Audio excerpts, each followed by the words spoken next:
Berarti dunia ini akan ada satu bendera marketplace yang berkibar. Ya mungkin mereka bergerak dengan berbagai macam bendera, tapi yang jelas di belakangnya sama. Di belakangnya sama. Jadi orangnya itu aja. Karena hukumnya kan begitu dia sudah menguasai market share, dia akan menguasai semuanya udah. Jadi di bisnis ini tuh zero sum game. Iya, habis-habisan ya. Jadi yang menang ya udah dia ambil semua, yang kalah ya udah surrender. Gitu aja. Jadi benar-benar menang atau kalah.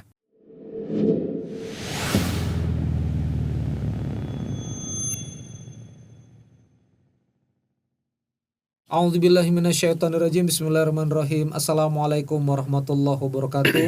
Allahumma sholli ala sayyidina Muhammad wa ala ali sayyidina Muhammad. Kawan-kawan sekalian, hari ini kita kedatangan tamu yang sangat misterius, tidak bisa dibahas bisnisnya apa. Saking gedenya bisnisnya, jadi kita tidak bisa bahas bisnisnya apa, kawan-kawan sekalian. Tidak di-track dan tidak bisa dijejak. Kawan seangkatan saya kuliah di ITB, Institut Teknologi Bandung, dan hari ini jadi gurunya para imers. Maka hari ini beliau akan menyampaikan falsafah pemikiran, dan kita akan ngomong banyak hal tentang dunia internet marketing ya. Army Al-Ghifari. Assalamualaikum warahmatullahi wabarakatuh. Waalaikumsalam warahmatullahi wabarakatuh. Dan terima kasih sudah datang sama-sama di podcast saya yang masih newbie ini ya.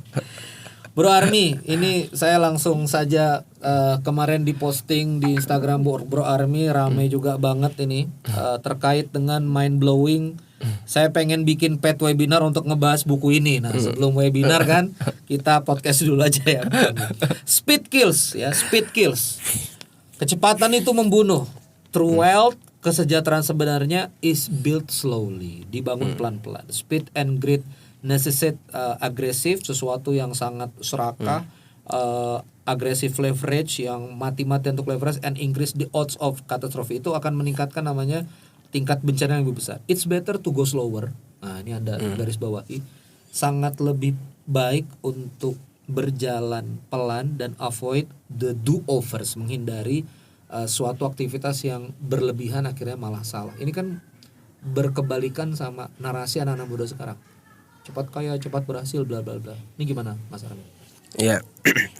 Oke, jadi ini kan sebetulnya wisdom dari sebuah entrepreneurship. Iya, wisdom dari sebuah entrepreneurship. Wisdom itu lahirnya itu tidak ketika kita mulai sebagai entrepreneur nggak serta-merta kemudian kita punya wisdom. Jadi wisdom itu mirip dengan skill, harus kita acquire, harus kita latih sehingga kita punya wisdom. Kebijaksanaan lah ya. Ya, kebijaksanaan itu.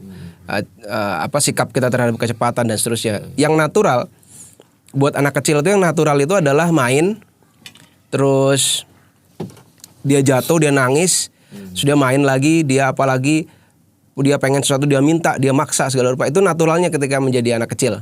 Seiring berjalannya waktu, begitu dia bertambah umur, pasti kan dia mulai tahu bahwa aku nggak boleh maksa orang untuk minta sesuatu, aku harus punya manner dan seterusnya.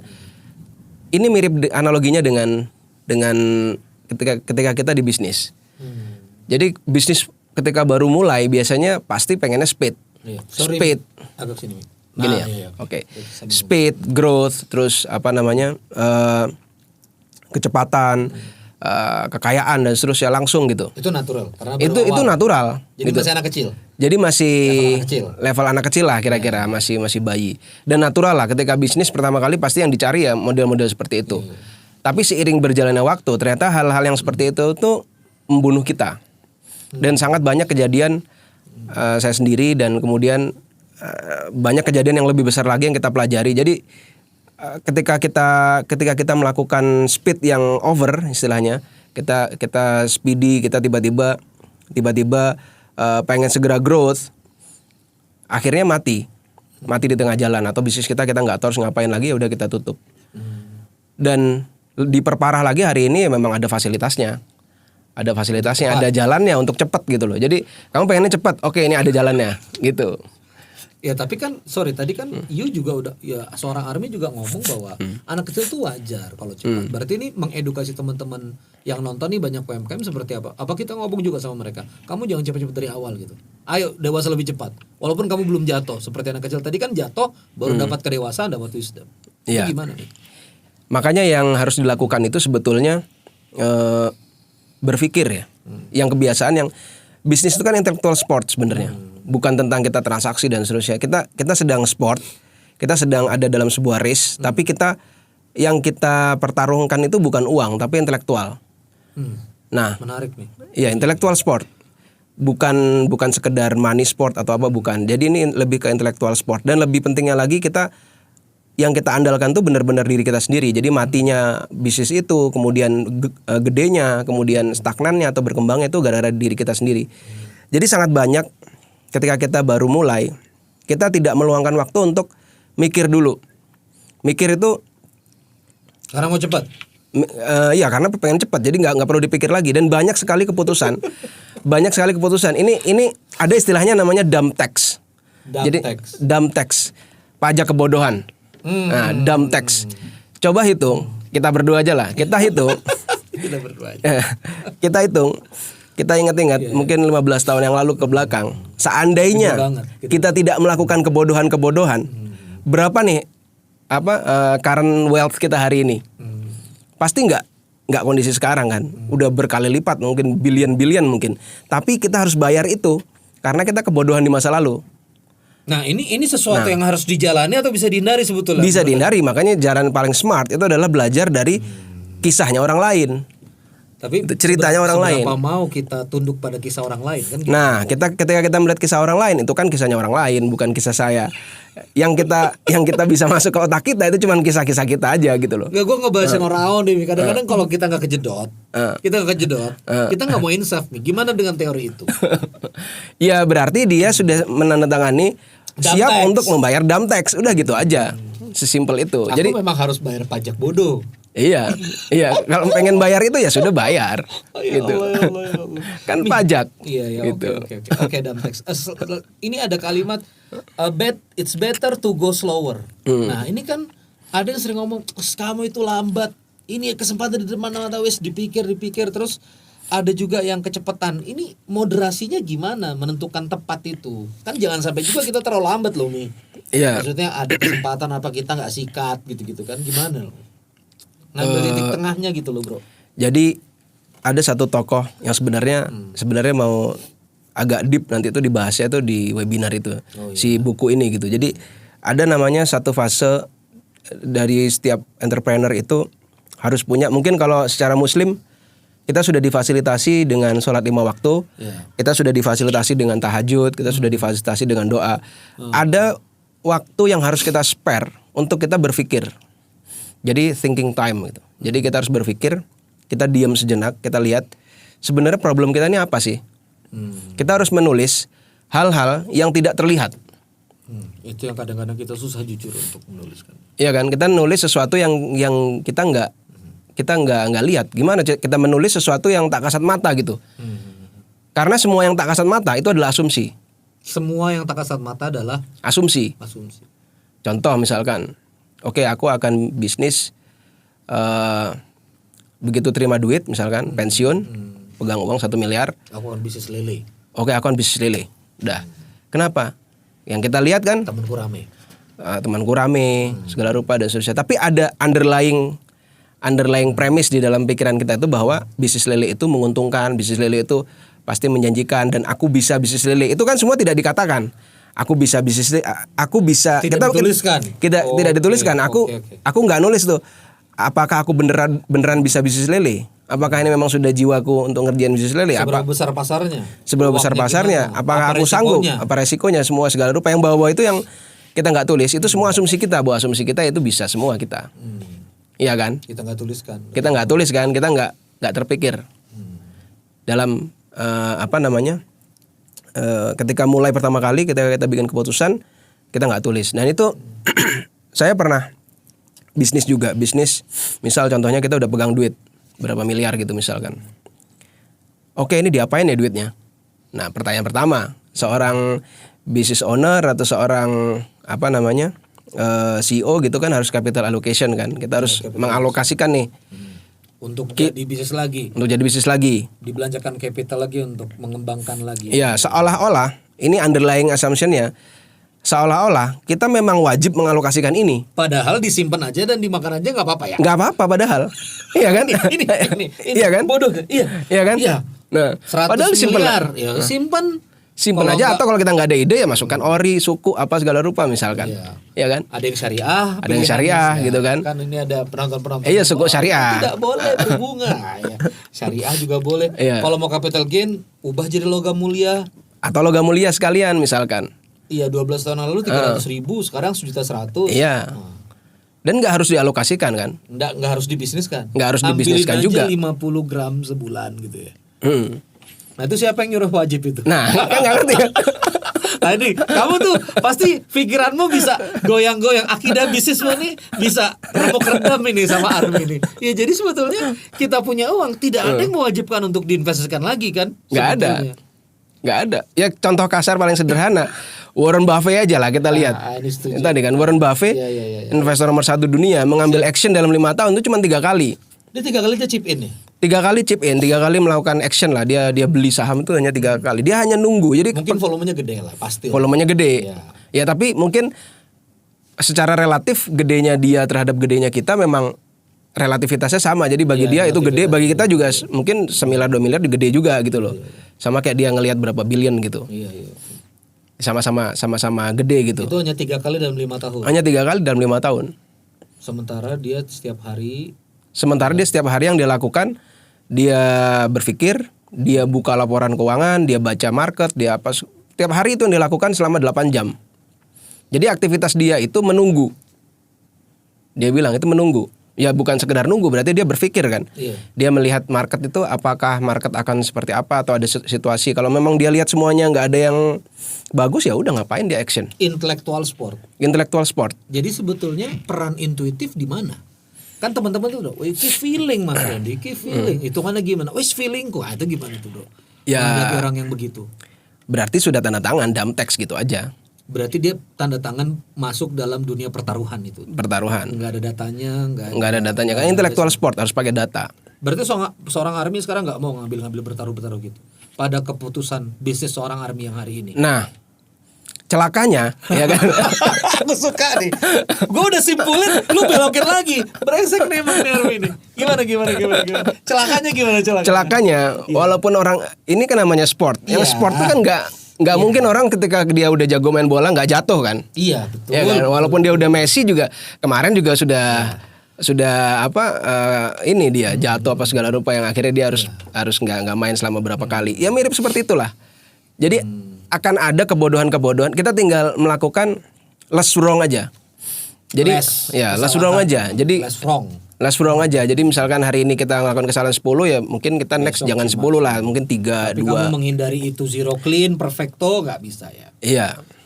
Jadi bukannya artinya setiap keputusan kemudian sekarang selalu profit, enggak juga. Sudah kita pikirin matang-matang, sudah kita analisa, ini kayaknya oke nih, sudah sangat aman dan seterusnya, tiba-tiba ada perubahan market, udah. Enggak, yang aku tanyain tuh seorang Army itu berarti aku kan sering juga ketemu entrepreneur seumuran kita lah ya, kita ini kan seumuran. Yang kalau aku lihat itu intuitive emotionnya mendominasi gitu loh. Oh Ren, gue mau masuk nih. Kadang-kadang lu kenapa masuk gitu kan? Tapi kalau bahasanya Army ini kan sampai dianalisa marketnya. Aku kemarin jujur ya ketemu sama Hernawan TDA kan. Sama, jadi mau masuk bisnis tertentu itu sampai punya data marketnya, sampai punya captive-nya, sampai punya. Jadi betul-betul kayak masuk tuh udah kayak pasti gitu. Nah Army itu begitu berarti ya sama kayak Hernawan. Mirip-mirip. Gini. Gimana? Kalau memasuki yang benar-benar baru banget, itu harus melakukan seperti itu. Tapi ada yang namanya circle of competence. Circle of competence. Jadi misalkan sekarang aku di bisnis digital marketing. Terus ada kategori-kategori tertentu yang sudah paham, datanya sudah punya dari masa lalu, ya kan? Datanya kita sudah punya dari masa lalu, data apa real di bisnis kita sendiri seperti apa. Nah, growth-nya yang sekarang menjadi panduan kita di bisnis, growth-nya itu adalah berdasarkan berkembangnya membesarkan circle of competence itu tadi. Jadi kita hanya berinvest, kita hanya berbisnis di yang memang sekarang kita paham, yang berada dalam circle of competence kita. Kalau nggak paham dia gelap, seorang Army nggak mau masuk berarti. Masuk tapi nanti kita masih sangat jauh lah gitu. Kita mikirnya masih sangat panjang karena pengalaman beberapa kali kita melakukan bisnis di bidang-bidang yang kita nggak ngerti, tingkat failure-nya itu mungkin di atas 80%. Iya. Mi, kalau mikir-mikir gini, lu sendiri atau bareng sama teman-teman sih? Ada think tank gitu-gitu atau? Ada di kantor ya, kita sharing lah sama Dinda juga sama istri. Sama istri. Ini sebetulnya istri menemani ya. Cuma aku podcastnya belum cukup nih. Iya. Doain nanti makin besar bisa rame-rame nanti podcastnya. Iya.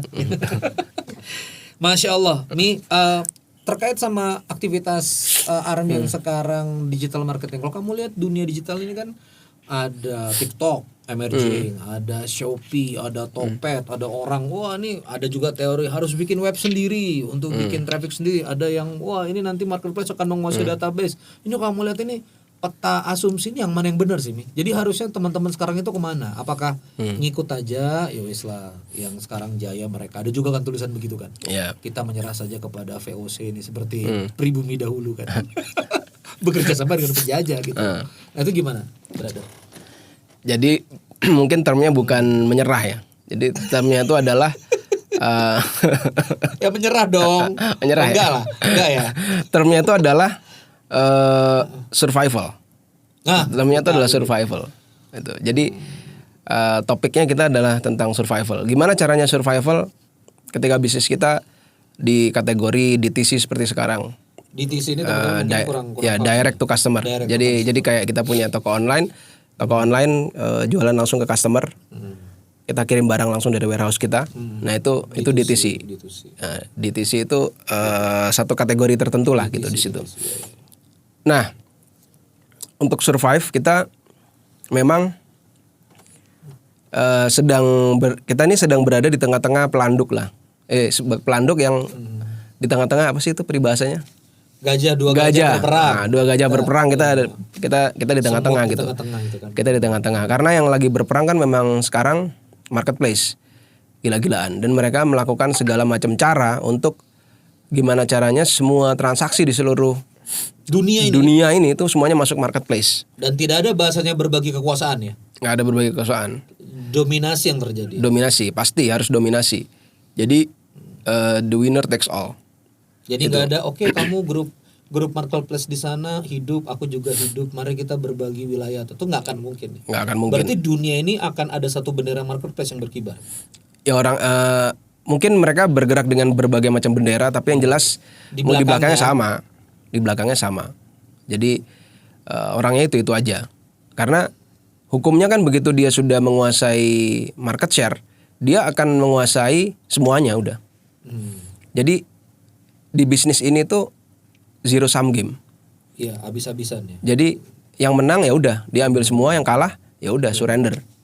Gitu aja. Jadi benar-benar menang atau kalah di dunia marketplace ini ya. Kayak misalkan TikTok Shop nanti gede, TikTok nanti gede banget, pasti dia akan ngambil traffic. Orang kan itu aja kan. Dia akan ngambil trafficnya Shopee. Bergeser berarti pasti bergeser gitu. Bergeser aja karena nggak mungkin dia mungkin aja sih sebenarnya. Cuma sangat kecil kemungkinannya orang itu punya beberapa habit untuk belanja gitu. Yang benar-benar terbentuk gitu. Iya, ke TikTok, ke Shopee, kemana iya. gitu ya. Pasti dia pilih satu. Pasti dia pilih satu. Kayak kita misalkan. Belanja di mana? Kalau di marketplace. Aku Shopee. Aku nggak punya Topet. Oh, kebalik berarti. Oh, kamu Topet. Ya, Topet. Pakai Shopee nggak bisa. Jadi kok aneh nih cara makainya. Udah, kita leave aja Shopee gitu. Tapi ternyata market lebih suka Shopee. Karena ada insentif di sana. Free ongkir dan apa segala pada seterusnya. Tokopedia kan minim kan. Bonus-bonusannya. Ya udah mati.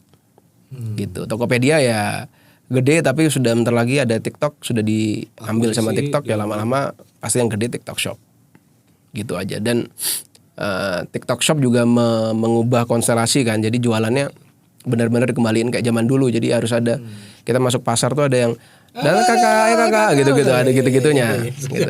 Jadi benar-benar back to nature gitu loh. Back to nature, social commerce. So di survive begini, jadi seorang Army melihat bahwa teman-teman UMKM itu bukan menyerah dan seterusnya, memang bertahan hidup aja ya. Bertahan hidup. Jadi cara bertahan hidupnya sebenarnya kita kembali ke fundamentalnya bisnis. Jadi bisnis itu kan bergeraknya berdasarkan customer kan. Iya. Customer yang cocok dengan produk kita, mereka akan menjadi pendukung kita. Nah, mereka itu yang membantu kita hidup. Sambil kita berkembang, mereka membantu kita hidup, kita terus melakukan akuisisi customer baru. Setuju. Nah, di area manapun. Iya. Dan kita tidak bisa melakukan akuisisi di marketplace.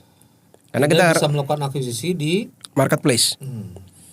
Kita mau akuisisi itu kan berarti kita harus punya datanya dia. sementara data tidak ada. Sementara data nggak ada. Marketplace itu berharap ketika terjadi transaksi di marketplace, dia harus kembali lagi ke marketplace untuk beli. Nggak boleh. Nggak boleh direct langsung. Nggak boleh. Kita masukin sesuatu di dalam paket ketahuan violation. Violation. Gitu. Pelanggaran. Masukin kartu nama. Iya, itu violation. itu pelanggaran gitu. Makanya beberapa teman-teman jadi lebih mengarahkan kepada dia suruh googling aja misalkan. Jadi itulah pentingnya kita punya anchor ya, brand. Jadi suruh googling aja, nanti dapat voucher, silakan klaim di manapun gitu, di website gitu. Dia nggak nyebut web tertentu atau kartu nama kita, nomor HP dan seterusnya. Tapi konsumen begitu nyari kan ketemunya kita lagi. Iya. Dia masukin voucher dan seterusnya, di situ dia bisa klaim. Dan Gitu. kita akhirnya dapat data. Akhirnya kita dapat data di situ. Tapi itu benar-benar kayak mengemis gitu kita kan. Jadi benar-benar kayak yang nggak semerdeka itu gitu loh. Kalau kita punya website sendiri memang terjadi di transaksi di website kita, ya udah datanya ada di kita bisa kasih sesuatu mereka, kita bisa enlighten mereka dengan lain-lain gitu. Jadi memang dibutuhkan strategi-strategi perang yang seperti itu sih sekarang. Tapi itu pun tidak mudah. Nggak mudah, makanya untuk punya web sendiri dan membangun traffic sendiri. Sangat tidak mudah. Yang paling gampang memang buka live, ya kan? Produknya ada di TikTok Shop, keranjang dikasih banjir ongkir sama marketplace, terjadi transaksi. Jadi akhirnya sangat banyak teman-teman yang punya kontra opini gitu. Udah ngapain bisnis sendiri gitu. Ikut marketplace aja gampang. Ngapain sih ngumpulin database dan seterusnya. Toh juga nanti ketika berkembang di marketplace ya udah gitu. Tapi kalau kita ngomong tentang bisnis fundamental nggak boleh kan. Kita harus punya, at least kita harus punya kendali terhadap channel-channel itu.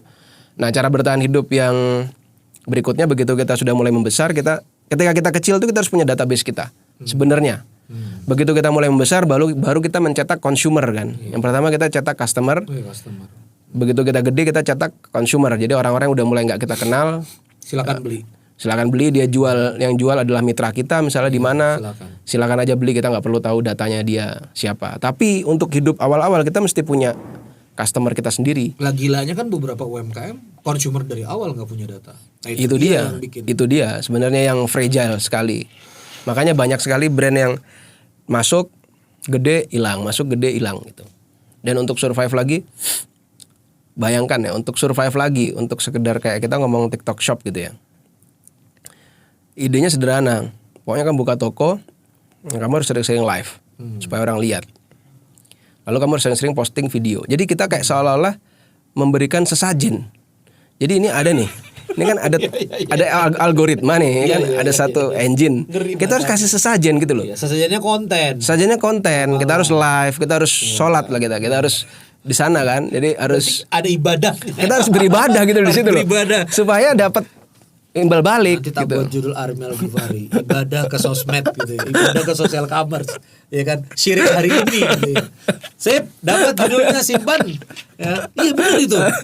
Udah gitu kita nggak dapat database-nya. Udah gitu kita nggak dapat database, kita cuma dapat duitnya aja. Terus kita menghamba lagi supaya tetap bisa jualan. Aku potong kalau visit. Iya. Aku potong lagi admin, aku potong gitu. Mungkin seperti kita sebut misalnya kayak makanan online sekarang lah. Let's say kita sebut GoFood. Kan begitu ada yang sudah maksudnya butuh dan ketergantungan. Naik adminnya kan mereka nggak bisa lepas. Nggak bisa. Kayak aku juga kan, kok adminnya muncul nih 5.000 lah, apalah, tapi ya sudahlah. Iya, itu admin akan gede banget itu nanti lama-lama. Bayangkan ya, admin itu bisa 5% istilahnya, kira-kira lah ya. Kita ngomong kasar aja, Tokopedia itu mungkin 5, sekian, Shopee itu mungkin di atas itu, 6 mungkin kalau nggak salah. 6% itu bukan angka kecil loh. Kita bayar pajak aja 11% dari revenue. Tambah biaya admin itu 6%, berarti anggaplah berapa? 17%. Dari revenue kita bayar ke pihak lain. Jadi dari price structure-nya 17%. Berarti marketplace sama sesembahan itu. Iya. Itu mintanya segitu 20%. 20%. Iya, 20%. Mau enggak mau. Karena untuk terjadi transaksi kita harus bayar itu. Gitu kan.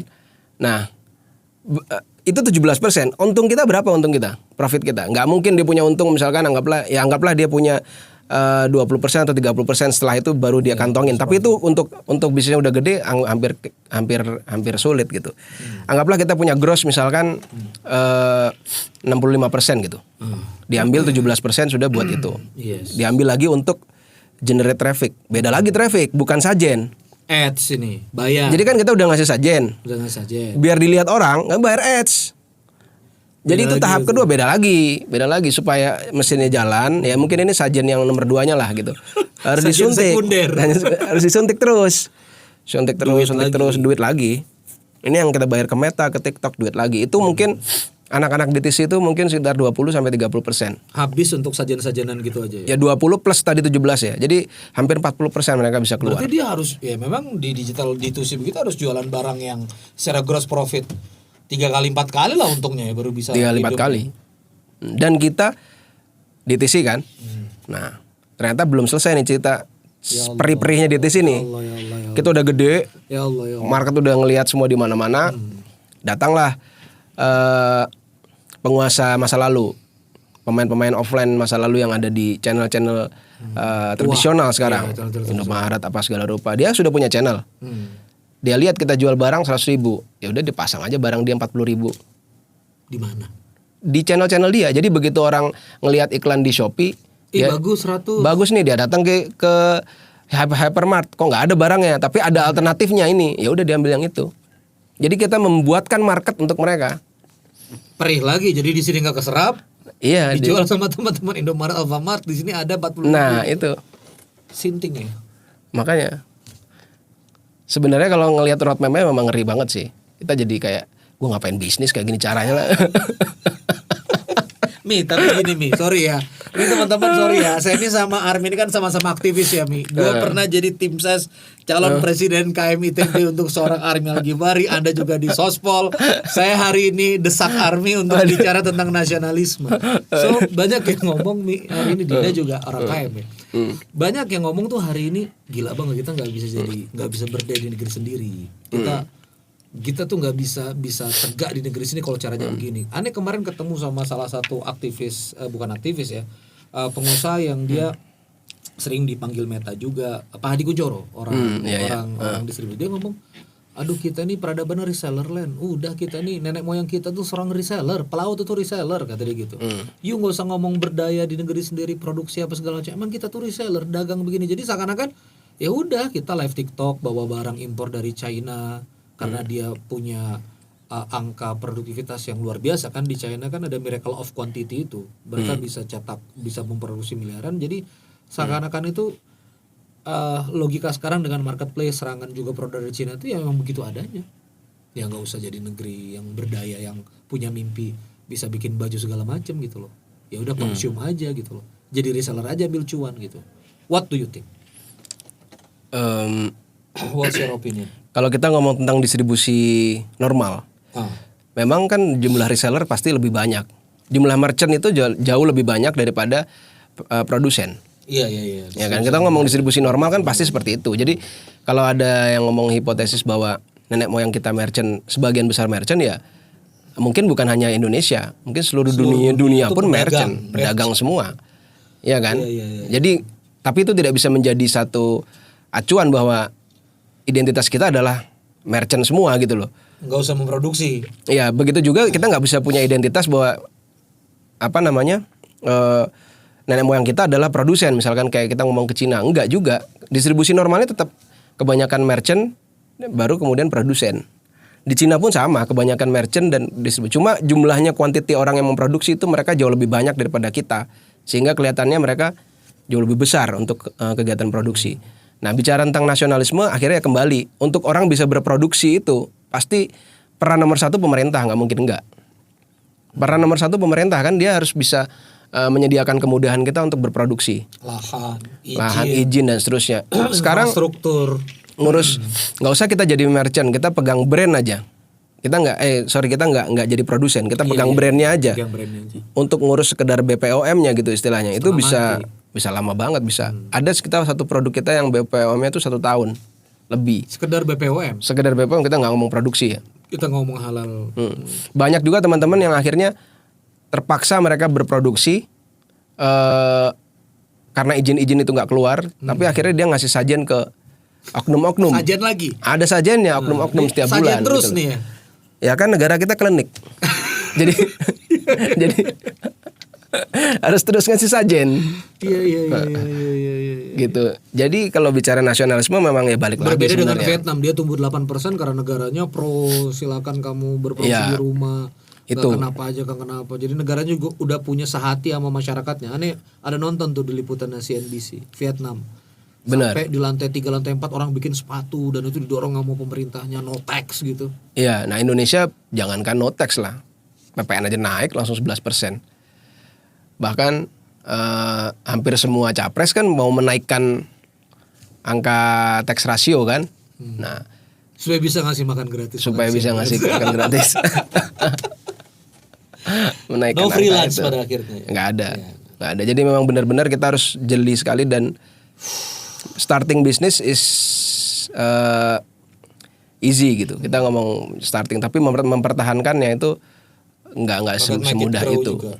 Iya. Nggak mudah ini. Bikin dia grow itu nggak mudah dan biasanya kalau kita growth-nya penuh dengan etika itu lambat sekali growth-nya. Nah ini menarik. Biasanya gitu. Kenapa? Misal contoh kita bikin bisnis. Oke, kita bisnis, kita semua harus taat pajak. Kita harus sesuai dengan peraturan pemerintah untuk memberi setiap orang UMR. Ethics kan? banget itu. Iya kan? Akhirnya nggak kompet perusahaan. Akhirnya begitu ngelihat laporan keuangan nggak compete. Kita nggak bisa bertarung dengan orang yang nggak bayar pajak. Istilahnya mereka memutuskan untuk nggak bayar pajak dan itu gede bukan cuma ada, gede di Indonesia. Dan teman-teman digital marketing banyak yang punya cara untuk mereka nggak bayar pajak. Ya sebenarnya mereka dalam tanda kutip hanya menunda waktu aja sih. Pada akhirnya juga. Pada akhirnya dia akan bayar, tapi at least kalau kita ngomong future value of money kan dia dapat di depan duitnya gitu. Jadi nanti aja bayar itu urusan nanti. Itu juga kalau ditagih. Iya, misalkan hari ini dia narik 10M gitu misalkan. Baru ketahuan orang pajak 10 tahun lagi kamu kurang bayar 10M, ya udah 10M masa depan kan dibandingkan 10M yang sekarang kan beda, harganya udah beda. Itu nggak apa-apa gue bayar nanti aja 10 tahun lagi. Ada yang berencana begitu ya? Ada yang memang nggak bayar pajak, ada. Diatur untuk dia pakai beberapa rekening gitu, mereka nomini pada dan saat seterusnya. dia beli aset kan ketahuan juga kan. Ketahuan Itu juga. mungkin dia. Ketahuan. Cuma yang dibeli jadi dia lebih ke ngumpulin capitalnya gitu. Mungkin dia belikan Bitcoin dan seterusnya kan nggak ketahuan juga. Banyak leveraging di kripto juga mereka nggak, orang pajak juga belum bisa ngedetek. Jadi kembali ke nasionalisme tadi, apakah teman-teman UMKM atau kita entrepreneur ini masih diperbolehkan punya api untuk berdaya di negeri sendiri, punya produksi, atau sebetulnya riding the wave aja yang penting survive? Yang ngomong nasionalisme yang penting kita makan dulu aja. Itu ARMY di faksi yang mana? Di faksi yang kita, kalau kita mati kita nggak bisa ngomong nasionalisme lagi. Ya kan? Kalau kita mati percuma kita ngomong nasionalisme apa segala rupa, ya kan? Iya. Jadi yang sekarang itu adalah kita survive. Benar. Kita menyelamatkan diri kita sendiri, kita bertahan hidup jangan sampai mati. Kita growth-nya harus hati-hati. Sebisa mungkin benar-benar dipikir untuk nggak kejebak, karena mulai banyak kayak misalkan kayak nggak mulai sih sebenarnya dari dulu ya, kayak investasi bodong lah apa segala rupa. Kita nggak masuk ke situ, kita nggak mengambil bad decision ketika bisnis. Bitcoin juga ada beberapa yang gelap kan sebetulnya. Termasuk kita juga jangan gila, karena banyak sekali juga anak imers tuh punya duit banyak, bingung akhirnya kejeblosnya tuh ya di begitu bikin kripto hilang 15M. Padahal kurang cerdas apa teman-teman imers? Yang ketipu justru orang cerdas. Saking pinternya gitu. Saking pinternya ketipu. Malah kalau misalnya pikiran terbatas, opo ini uang digital, koinnya nggak jelas di mana, malah nggak masuk. Iya, bersyukurlah orang-orang bodoh. Nah itu. Fatabarakallahu jahilun. Orang-orang yang nggak punya informasi belinya udah beli tanah aja lah. Beli emas aja udah. Old money. Malah safe ya. Yang ketipu justru banyak orang-orang pinter karena dia ngerasa pinter. Nah, itu dia ngerasa pinter, dia ngambil keputusan merasa bener, udah. Itu ada duit. Ya keputusan yang paling pinter adalah disekolahin duitnya supaya balik lagi duitnya jadi passive income. Iya kan? Keputusan yang seolah-olah pinter. Dibandingkan ngapain duit lu simpen di rekening, ke orang bodoh aja, ke orang kampung, nyimpen duit di bawah bantal. Padahal nggak harus, padahal boleh juga ya. Padahal boleh juga kan? Nyimpen di brankas, jadi logam mulia. Iya. Dimakan pelan-pelan, Nah, boleh juga kan? Boleh juga. At least duitnya nggak hilang. Nih lagi-lagi nih balik nih. Saya mungkin nggak bisa blunt menyampaikan, tapi intinya gini, aku tuh aku curhat aku aja. Artinya kalau saya ngelihat negeri ini kan, alangkah baiknya kita berproduksi, alangkah baiknya kita punya produk sendiri. Karena kalau berproduksi itu kan kita bayarin buruh, ada serapan tenaga kerja gitu-gitu. Kalau kita reseller itu kan dari price structure cuma kita sebagai toko gitu loh. Mimpi begitu tuh sebetulnya niscaya nggak sih bagi negeri kita? Justru untuk bertahan hidup sebenarnya adalah choice, bukan reseller. Jadi untuk bertahan hidup itu kita harus punya produk kita sendiri yang kita bikin sendiri. Jadi bukan artinya kemudian reseller ya, bukan artinya terus kita jadi reseller itu enggak, tapi kita punya produksi sendiri. At least apa yang dihargai di hari ini tuh istilahnya namanya distinctive asset. Jadi brandnya itu harus punya kita. Setidaknya brandnya. Setidaknya itu yang kita punya bisa pegang. Kalau bahan bakunya masih luar, oke lah. Oke, itu kita bisa, ya udahlah, kita pasrah aja di situ. Karena Indonesia memang bukan negara yang bikin ingredients, belum bisa di Indonesia bikin ingredients. Contoh kalau kita misalkan bikin kue apa, ingredientsnya itu semua luar semua. Karena Indonesia tidak punya budget negara kita untuk membuat ingredients. Kalau Belanda punya budgetnya, ada APBN-nya. Untuk riset. Untuk riset, bikin ingredient yang hanya bisa didapatkan di Belanda gitu. Kalau kita nggak ada begituannya. Iya. Jadi kita harus produksi sendiri. Kita punya brand kita sendiri yang kita nurture di situ, yang kita bangun hubungannya dengan konsumen. Ya udah kita besarkan itu. Jadi guardian kita tuh nanti adalah distinctive asset itu, brand itu tadi, yang membuat yang kita ikat di situ at least akhirnya. Karena ikatan customer itu ada pada si brandnya itu ya. Ada sih sama si brandnya itu. Dan kita juga punya konsumen yang kita layani berdasarkan brand ini, ya udah kita bisa hidup. Dan banyak sekali contoh paling sederhana lah ya. Zaman dulu tuh kan banyak MLM luar ya, berapa puluh tahun yang lalu. Ada model kayak Sunhope, terus ada Tiansi dan seterusnya yang mungkin 30 tahun yang lalu kayaknya. CNI atau Tiansi mungkin terlalu gede. Sunhope pernah dengar nggak? Nggak pernah. Pernah dengar. Keling impor loh. Impor juga. Tapi ada juga yang diproduksi lokal. Oke. Jadi bisnis ini nggak ada iklannya, ya kan? Nggak ada gegap gempitannya di sosmed. Bahkan aku baru tahu bisnis itu ada ketika lewat depan kantornya. Oh, masih ada bisnis ini ternyata. Masih hidup. Itu. Sunhope, contoh lah Sunhope ya, contoh. Ya, masih ada bisnis ini. Dan ternyata bisnis ini tuh berkembang di daerah-daerah secara offline. Mereka merawat customer aja. Dan customer itu sudah cocok dengan produk itu, ya sudah. Dia beli itu terus, nanti dia konsumsi lagi di situ. Tapi ya kita nggak bicara growth yang sampai triliun ya. Tapi di size mereka di situ mereka ngerasa cukup. Growth appetite-nya udah stop di situ. Mungkin tumbuh 5-7% setahun bagi mereka udah oke gitu. Udah oke banget, bisa tumbuh segitu. At least sama juga nggak ada masalah juga buat mereka. Yang penting survive dan konsumennya ada terus cerita dengan konsumen yang lain. Makanya memang yang terbaik itu konsumen bisa melahirkan konsumen sih. Yang flywheel. Iya, yang terbaik. Flywheel. Karena itu yang paling gratis kan sebenarnya kan. Konsumen yang melahirkan konsumen.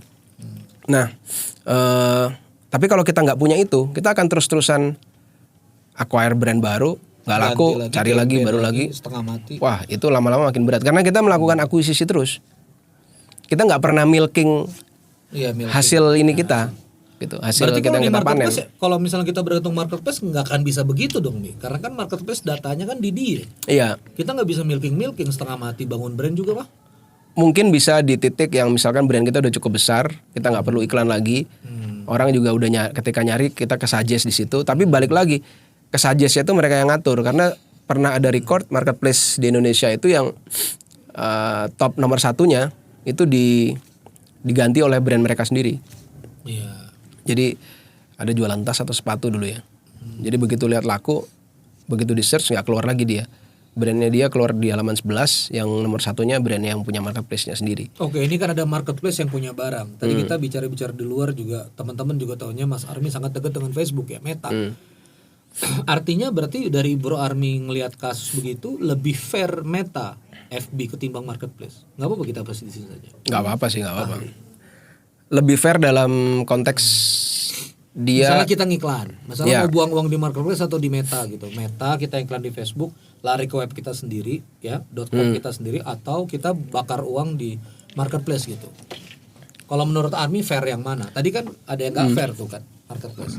Lebih fair yang Meta, karena dia benar-benar mainnya sesuai speknya dia aja. Itu gaya Amerika banget sebenarnya kan. Misalkan gue bisnis ayam goreng atau bisnisnya resto cepat saji, ya udah di situ aja.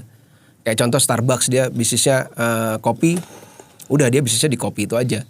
Dia nggak akan bisnis dia nggak akan nanam kopi lagi secara masif, dia nggak akan apa lagi, ya udah dia fokusnya ngebesarin. Amerika caranya kayak gitu, Amerika kebanyakan.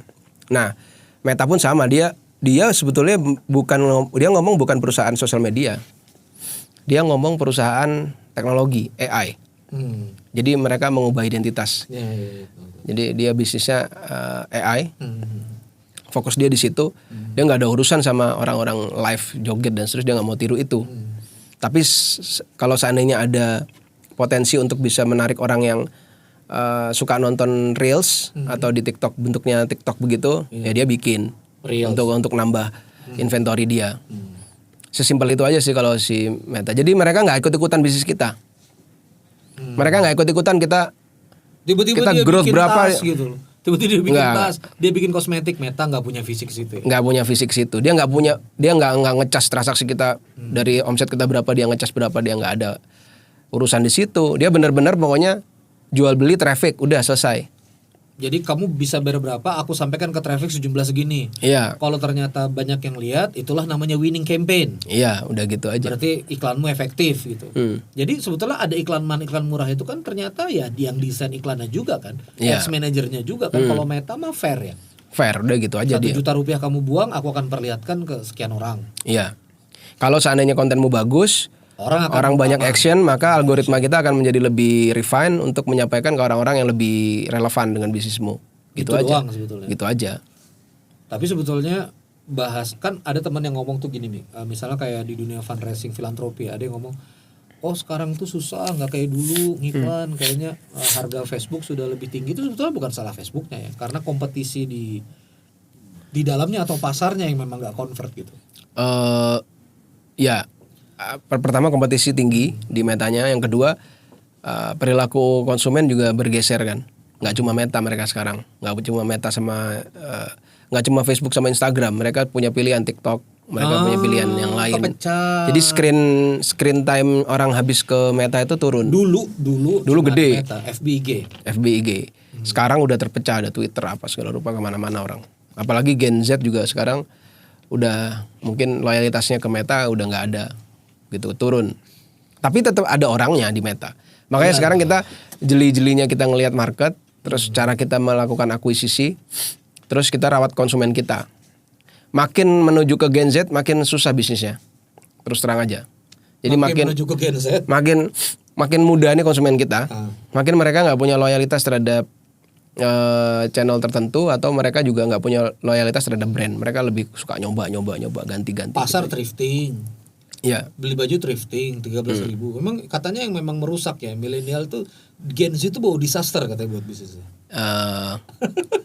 Karena old schoolnya orang-orang sekarang ya nggak match dengan cara Gen Z bermain gitu. Termasuk politik hari ini ya. Termasuk politik hari ini. Ya beat joget lah apa segala macam. Ya kita bahasannya Mas Ananto Praktikno kan di Facebook ya fair sekali bahwa 70% pasarnya pemilih voters, pemilih pemula ya itu yang menyangkut di pikiran mereka gitu. Makanya sebenarnya ketika Pilpres kemarin jauh sebelum pemilihan, aku udah ngobrol tuh sama Dinda sama anak-anak. Kita mungkin teman-teman punya pilihan yang berbeda. Tapi satu kayaknya yang pasti nomor 2 yang menang.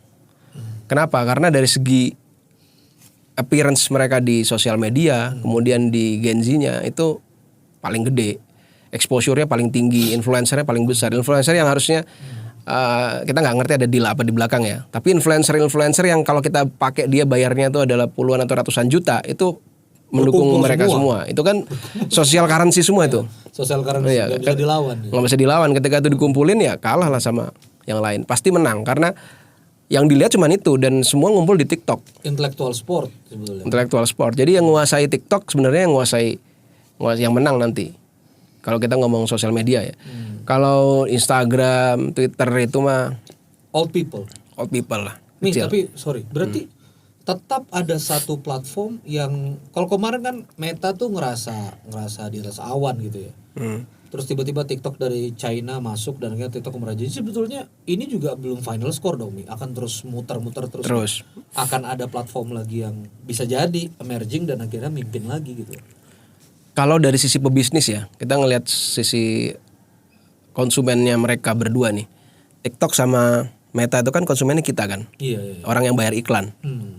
Yang joget-joget itu trik mereka aja supaya kita mau bayar iklan di situ.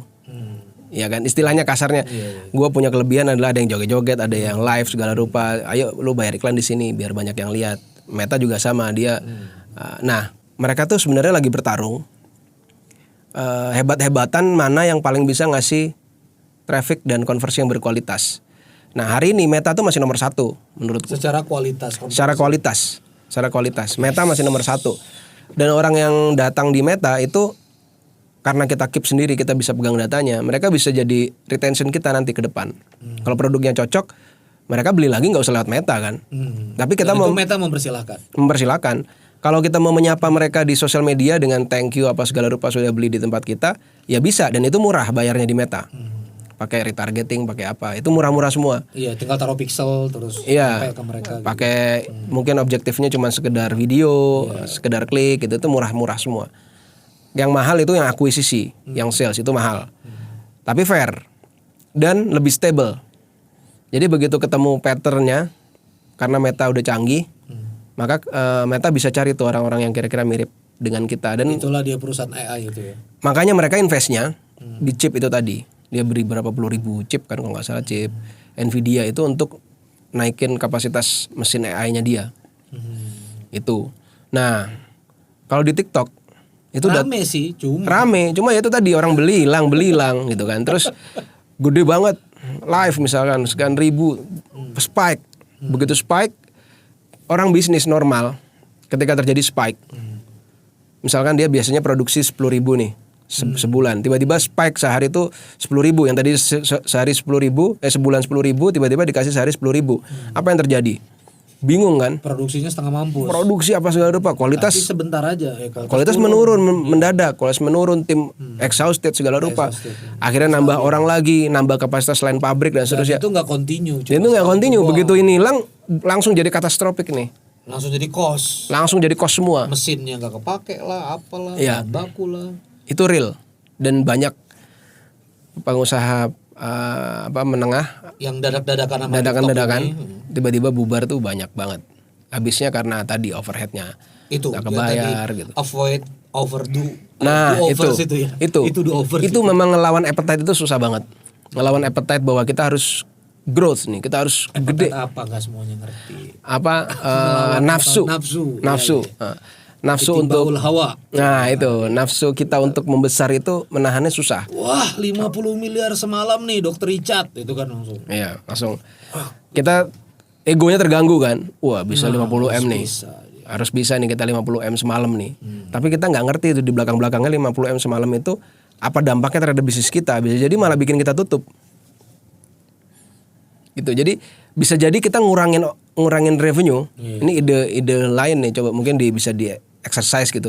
Kita ngurangin revenue, jangan-jangan malah kita jadi hidup. Kebuli Abu ya kemarin datang ke sini Mas Okta, itu hanya mempersilakan satu hari sales di outlet 2 juta. Lebih dari itu dia buka cabang lagi. Jadi dia tuh masapnya mengurangi itu Pak. Karena kata dia kalau misalnya lebih dari 2 juta itu rusak operation katanya. Jadi nambah orang, nambah ini. Jadi dia di maintain satu outlet itu cuma sekarang 196 outlet profit semua. Alhamdulillah. Mantap. Ini ilmumu tuh berarti kan? Ya itu ilmunya dia itu. Tapi sebetulnya searah ya. Searah. Karena ledakan dinamit duar itu juga bisa mati saat itu juga ya. Bisa mati saat itu juga. Jadi apa istilahnya bad revenue ya. Jadi dia bikin revenue-nya gede tapi dia bunuh kita gitu. Cuma kita kayak konslet aja karena kan kita bisnis nyari duit. Terus duit datang, terus kita nolak kan itu kayak unpopular lah itu kan gitu kan. Di otak kita ini kayak nggak intuitif gitu loh kayak gitu tuh. Iya sih. Saya juga mau cerita Mi, perjalanan bisnis konseling saya yang sekarang tuh saya ubah dari yang dulu. Kalau dulu kan 3 bulan 300 juta kontrak, jalan 2 bulan orang kecewa kan. Rupanya nggak cocok sama kita segala macam. Kalau saya sekarang tuh ya udahlah sepertemuan aja, tapi malah ajak ya. Iya. Ekspektasi orang udah sepertemuan, kalau kamu suka lanjut ya udah lagi, udah bayar aja per visa. Tapi malah lebih lanjut, malah saya ngeliat grafiknya nih, ngeliat laporan dari manajemen, oh kok malah bagus gitu loh. Itu berarti jawabannya ya. Iya, jadi nggak usah terlalu cepat-cepat banget lah. Itu kira-kira. Army Al-Ghifari udah 50 menit. Aku takut ada yang belum kamu sampaikan nih ke teman-teman. Within 10 minutes ini apa yang aku belum tanya, terus kamu mau sampaikan secara substans ke teman-teman Ahlan nih. Iya. Sebenarnya jangan kita tuh ini sih. Kita pengen cepat-cepat buru-buru gede itu mungkin biasanya balik lagi ke masalah emosional atau masalah underlying emotion yang dalam diri kita kayak atau masalah kepepet nih, ada hutang yang harus diselesaikan misalnya. Nah, apalagi kepepet. Itu malah bikin semuanya rusak biasanya kalau kepepet. Jadi harus benar-benar clear banget keputusan ketika dibuat. Dan nggak boleh ada keputusan, dan ini sering terjadi ya, bahkan di aku sendiri. Keputusan dibuat itu benar-benar pure emosi hanya gara-gara ingin membuktikan sesuatu. Kan aku buktikan, kalau aku buktikan. Juga. Itu. Padahal runyam juga itu ya. Ada asumsi di balik itu bahwa seolah-olah ya kita harus bisa membuktikan itu. Padahal nggak harus kan. Jadi benar-benar kita bertempur dengan diri kita sendiri sebenarnya. Sebetulnya tauhid ya Mi ya. Sebetulnya ada ridhon nas goyatun la tudrok. Ridho manusia itu sesuatu yang nggak bisa dicapai. Kalimat bahasa Arab artinya kalau memang nggak harus, Allah juga nggak nyuruh kan sebetulnya kan, untuk kemudian. Iya. Ya mungkin itulah pelan-pelan aja gitu kan. Pelan-pelan aja udah. Kita mungkin hanya gara-gara kita kesindir orang atau hanya gara-gara kita ngelihat orang lain lebih sukses dari kita, kita merasa harus seperti itu. Padahal nggak harus juga. Bahkan mungkin dia care juga enggak gitu loh. Bahkan mungkin kita nggak tahu sedang menghadapi problem sebesar apa gitu dia, bisnis dia, situasinya dia gitu. Iya. Bukan terus dia bisa terus kita juga harus bisa, kan nggak harus. Iya, makanya kalau saya lihat di Facebook, tapi saya cari-cari udah dihapus, masih sempat main burung, masih sempat main iguana gitu. Kayaknya slow living banget si Army kampret. Tadi bilang kayak gitu. Kok sempetnya main laba-laba gitu kan. Kalau kita kan Mi, ya Allah pagi hari sudah lihat data gitu kan. Harus ngejar prospek, itu ya maksudnya. Slow living tadi itu ya maksudnya. Iya. Atau gimana seorang Army deh, terakhir deh, seorang Army ngatur hidupnya itu gimana sih kalau Army 24 hour deh? Talk to us gitu loh. Ini kan sebenarnya nggak yang seideal itu juga gitu loh. Jadi ya sama aja. Cuma karena aku di kantor juga membangun sistem. Jadi kayak sistem transaksi di kantor itu kan kita pakai apps, pakai SaaS kita sendiri yang Scalef ini nih. Kita pakai sendiri. Jadi kayak data itu semua sudah pooling semua di situ. Transaksi, kemudian sistem CS itu ketika kerja mereka juga sudah tahu mereka harus input kemana. Terus bagaimana follow up terjadi, laporan seperti apa, data-data di masa lalu itu seperti apa. Itu sudah bisa kita acquiring semua secara cepat. Jadi yang tadinya kerjaan lama jadi cepat gitu loh. Kerjaan lama lagi teknologi ya, lagi mekanistik teknologi. Iya, teknologi. Kita harus bikin sistemnya itu benar-benar efisien secara sistem gitu. Dan apalagi sekarang ada ChatGPT. Lebih gila lagi tuh. Itu lebih gila lagi. AI. Iya. Aku di kantor pakai ChatGPT untuk analisis data. Jadi misalkan kita track, ambil nih data, kita download data dari bisnis kita sekian bulan gitu misalkan. Masukin, disuruh mikir. Nanti dia keluarin kesimpulan. Ya, adakah korelasi antara spending kita sama ini misalkan. Nanti korelasi dia cari dengan metode korelasi apa, nanti misalkan kita merasa kurang puas, tolong cari metode lain yang lebih akurat gitu misalkan. Itu mereka bisa kasih suggest di situ juga, terus ngitung revenue kita berapa. Total semua digabung-gabungin gitu. So, di cleaning. Bahkan sampai mungkin bisa ngasih rekomendasi kebijakan ya. Bisa ngasih. Lakukan ini. Ketika perusahaan kita, misalkan mereka bisa ngelihat ini trennya lagi decrease atau lagi increase gitu misalkan. Kan begitu transaksi sudah banyak itu harus bisa ada yang ngelihat kan. Nah, itu. Mata kita terbatas. Biarkan AI yang lihat itu. Biarkan AI yang ngelihat itu. Atau at least mereka lemes aku dengernya. Mereka ngebersihin cloudy awan-awan yang menutupi itu sehingga kita clear ngelihatnya. Oh iya, karena kebanyakan data kadang-kadang kita nggak bisa ngelihat direct sesuatu yang important gitu ya. Misalkan ada kayak misalkan tren transaksi itu berapa EOV-nya, average order value-nya berapa nih. Itu kan kalau kita ngitung satu-satu mungkin berat. Mereka suruh lihat bisa itu kayak ngitung. Adakah korelasinya misalkan kita bikin program promo tertentu misalkan. Connect nggak dengan EOV-nya naik apa enggak gitu, atau CR-nya naik atau enggak, itu bisa dilihat sama ChatGPT. Jadi itu memudahkan kerja sampai mungkin bisa diselesaikan hanya beberapa jam, mungkin 2 jam, 3 jam itu cukup di situ. Ya, dengan yang ada intinya Army nggak perlu ngantor atau gimana? Ngantor secukupnya. Kita kan WFA sekarang anywhere. Di kantor juga semuanya anak-anak mostly WFA semua. Kecuali yang gudang. Terus dia harus bertemu sama fisik. Jadi manajemen semuanya. Iya, kayak finance ada di Surabaya, ada di Bandung. Bisa-bisa. Ya Google Meet, Zoom atau Google Meet, Zoom. Marketing juga sama, sales juga sama gitu. Jadi ketemunya pas ada harus dirapatkan sesuatu, kita ketemu. Kalau enggak ya di rumah masing-masing gitu. Jadi juga Jadi ngantor sih. Iya, jadi sehari-hari ngapain sih gue? Jadi ngantor sih, sehari-hari ngantor. Dida ya nemenin ke pasar gitu, Din. Nemenin ke ngantor juga kan di depan laptop kan. Maksudnya kita buka Basecamp apa. Berapa jam? Ayo ngaku kamu. Ya at least masih bisa 3 jam sehari. Ya mungkin lebih. Kalau lagi hektik banget bisa lebih sih. Tapi di rumah. Nggak perlu di rumah. ke kantor, nggak menghabiskan emisi BBM bersubsidi. Oh iya, gitu. Di rumah. Mostly di rumah. Masih bisa antar anak pergi sekolah, pulang sekolah. Masih bisa, tapi dia yang lebih sering nganter sih. Oh gitu, dia yang lebih sering. Jadi benar-benar hidup yang ya memang kamu sudah atur ya, memang itu visi seorang Army dalam jalan hidup. Iya. Kan ada rasanya gini nih, ada beberapa orang tuh kalau nggak capek itu nggak kerja gitu loh maksudnya. Kalau nggak sacrifice itu, Anda ngerasa sacrifice nggak sih? Anda sekarang hidup begini nih ngerasa berkorban nggak sih? Atau Anda ngerasa biasa-biasa? Coba perasaan Army hari ini. Nggak berkorban tuh gimana maksudnya? Kan ada yang tenaga, spending apa segala macam gitu loh, waktu. Kan kalau 3 jam sehari untuk cari uang, gini. Gitu kan? Ayo. Kalau kita ngomong konteks bekerja, sebenarnya nggak ada istirahatnya. Aku kerja bener-bener dari bangun sampai tidur tuh kerja terus. Jadi kalau dibilang kayak nggak kerja itu nggak juga. Mikir. Nah, kerjaan kita kan berpikir. Jadi sambil main burung itu kamu menghayal sebetulnya ini data kayak apa gitu. Iya, mungkin ketika main burung itu di luar misalkan ya. Itu kita lagi zoom out aja.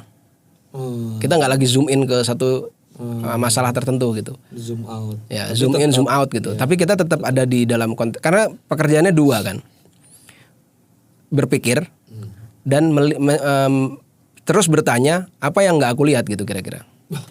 Apa yang hal-hal yang kita nggak lihat, yang harusnya kita lihat tapi sekarang kita nggak lihat. Sebetulnya itu yang harus sering kita tanyakan nih. Harusnya itu yang kita tanyakan sebenarnya. Aku kalau ada pertanyaan itu aku terus terganggu. Gak usah ditanya. Ketimbang takut, gak usah ditanya. Pokoknya semuanya kita lihat gitu. Akhirnya contoh misalkan sales kita turun, sales kita lagi turun. Ini kan kita nggak boleh responsif langsung, misalkan sales turun, oke, budget iklan kita naikin langsung. Kita nggak tahu sebenarnya kenapa dia turun. Itu ada di dalam itu jawabannya. Kita harus nyelam laut dulu tuh, pelan-pelan, liatin, misahin dulu tren. Laba-laba, ya ambil mikir gitu. Nah, jadi misalkan lagi udah penuh banget di otak, nah baru kita zoom out dulu ke yang nggak terlalu relevan gitu.